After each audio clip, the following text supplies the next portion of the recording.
Be a part of the best pro wrestling podcast today by supporting the Going In Raw Patreon. You can enjoy access to the live taping of the show, exclusive merchandise, and patron-only episodes, and so much more. Support Going In Raw today. Click the link in the description. Hey friendo, Steve here. And Larson. With Hell in a Cell making history this year by featuring the very first time female competitors stepped foot in the structure, we got to thinking about the best and worst Hell in a Cell has had to offer. Yesterday we looked at the best Hell in a Cell matches, so of course today we'll look at the stinkers. Yeah, so here are the 10 worst Hell in a Cell matches. Undertaker versus Randy Orton. This matchup at Armageddon 2005 would feature the culmination of a 9-month feud between Orton and Taker, fittingly in the cell. It's just a shame that it had to conclude with a whimper. I'm thinking they blew their load when Orton hit Taker with his goddamn car. That was neat, but not as neat as stealing the urn and burning him alive in a casket at No Mercy. Anyways, the match itself wasn't really horrible. All the hallmarks of a decent cell match were here. Weapons, interference, blood. Randy started off strong, but in the end, Undertaker took on Dad Bob Orton and Junior Randy Orton. But there wasn't a lot of tension going into this as to who would win. It was obvious Taker had this in the bag. But beyond that, there was just nothing that memorable, especially compared to what the two had been through before, or compared to the previous Hell in a Cell matches. It didn't help that there was also some controversy after the pay-per-view involving Bob, because he allegedly has hepatitis C, and all three men were bleeding and in close contact. Rumor has it the blame for this allegedly fell on Johnny Ace, who allegedly knew and still allowed the match to go down the way it was scripted. There's some uncertainty as to whether the blood was from a blade or if Bob bled the hard way. Needless to say, Undertaker was furious, and allegedly, John Laurinaitis took a ton of heat for that one. My bad. It's my bad. Yeah, sorry. Triple H versus Kevin Nash. Even back in 2003, we all knew this was not a good idea. Like we've said before, we love Kevin Nash, but by the end of his WCW run, and certainly when he showed up in the WWE again, everyone I knew that watched wrestling knew Big Kev's knees were not fit for Hell in a Cell. But Diesel was gunning for Triple H's world title and got kicked in the nuts, so I guess the next logical step was Hell in a Cell. The Click Friendos had fought in other bouts as part of their feud and had a decent enough storyline going, but throwing in the Cell just seemed forced and unnecessary. So it was no surprise that what we got inside the Cell was just like a normal street fight with some bad pacing. A lot of this can be placed on Nash's bad knees, limiting what he could do, and his selling abilities, well, they were never really worth a damn. Can you imagine Nash trying to climb to the top of the Cell? I don't want to imagine that. Anyways, this left the game to carry most of the match, and both men went through an array of odd items found underneath the ring. They did their damnedest to make the match into something, but the entire affair just lacked tension. Mick Foley was even brought in as a special guest official, stemming from referee Tim White's real-life injury in Triple H's previous Hell in a Cell contest against Chris Jericho. That also led to those god-awful segments where White kept trying to commit suicide. Regardless, even throwing Foley into the mix didn't add much to the story, and his choices of when to interfere lacked proper motivation. With one of the opponents being the man who retired him, you'd think that would be an easy story to write. The match just didn't do much for either party involved, since it would all be forgotten with the Elimination Chamber pay-per-view coming up right afterwards. Also, Triple H looked odd in all that royal blue ring gear. I like royal blue ring gear. Did you like it when Batista was wearing all blue? Yeah, it was Batista. Who didn't like that? The Undertaker versus CM Punk. The most memorable thing about this match had more to do with the backstage shenanigans than the match itself or the build-up, because it featured a title change thanks to a dress code violation. According to various rumors that dropped back then and later confirmed by Jim Ross, a short time before this match, The Undertaker tried to diplomatically tell then world champ CM Punk that, as world champion, he should dress the part. To which Punk evidently scoffed, which is not a good thing to do if the suggestion is coming from the powers of darkness. In any event, the decision was then made to take the title off Punk.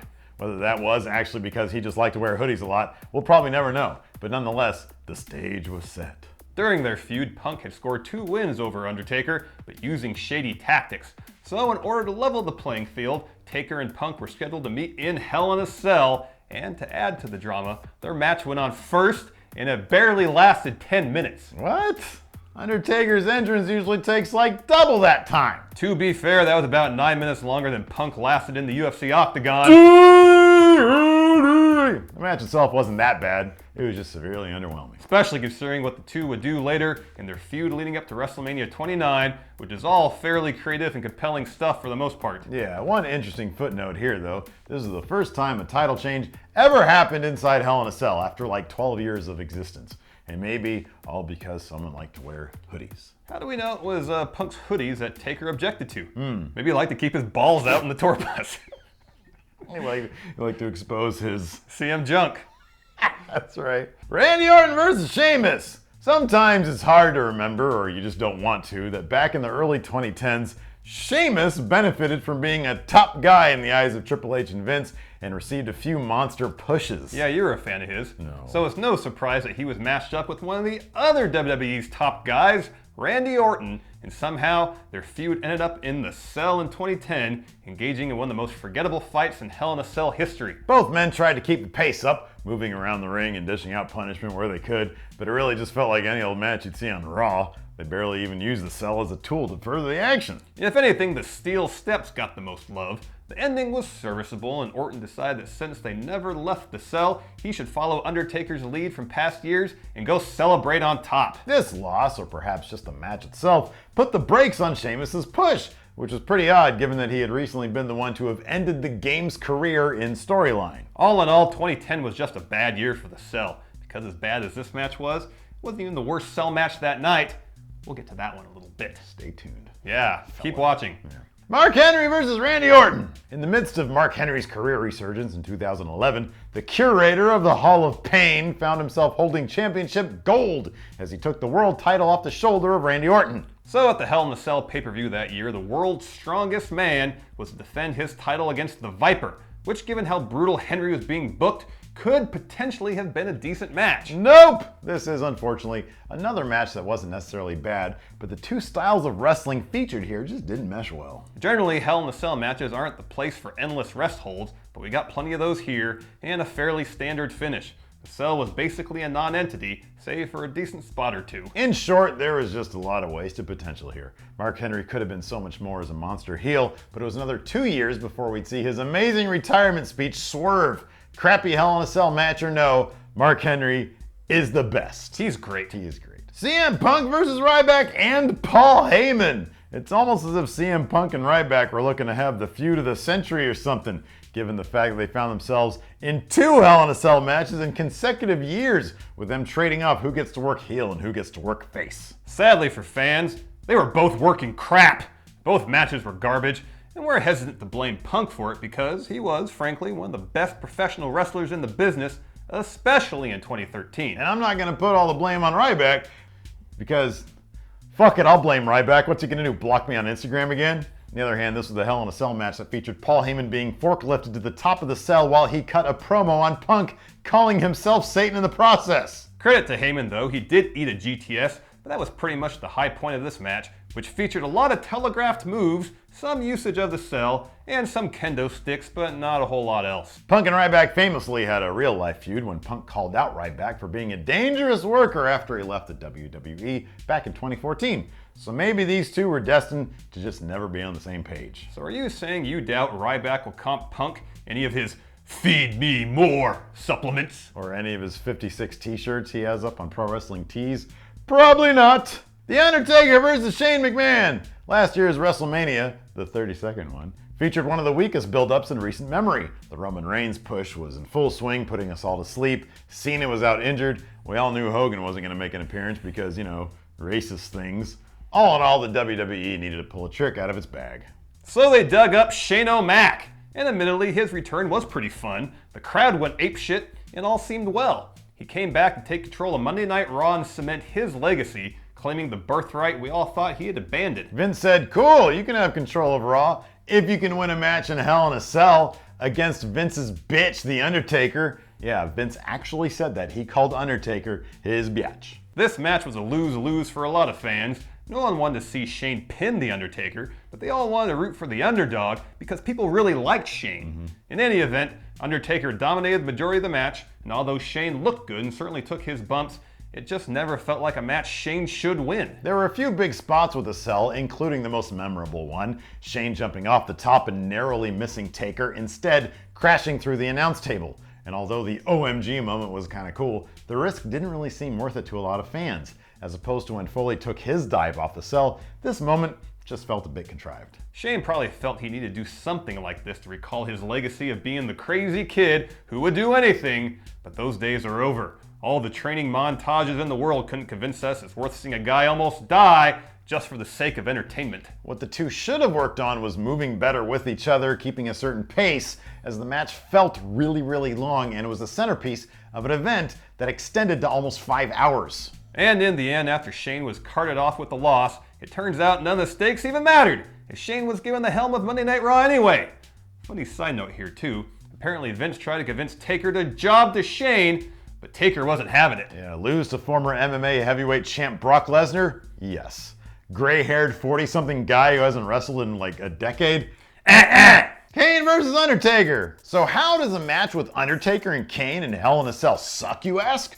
Easy. This isn't 1998 anymore, it was 2010. One of the more recent feuds between the Brothers of Destruction kicked off with the return of their fake dad, Paul Bearer. The setup harkened back to Taker's WrestleMania bout with Shawn Michaels, where he supposedly showed weakness. So Kane somehow puts his brother into a coma or some shit, and then spends a few weeks pretending to solve the mystery of who did it, and I mean, who really cares at this point? The supernatural stuff in 2010 just didn't have the same zing that it did like 10, 15 years earlier. And as fitting as having those two face off in the cell was, recalling Kane's debut at the first Hell in a Cell match, it just didn't work.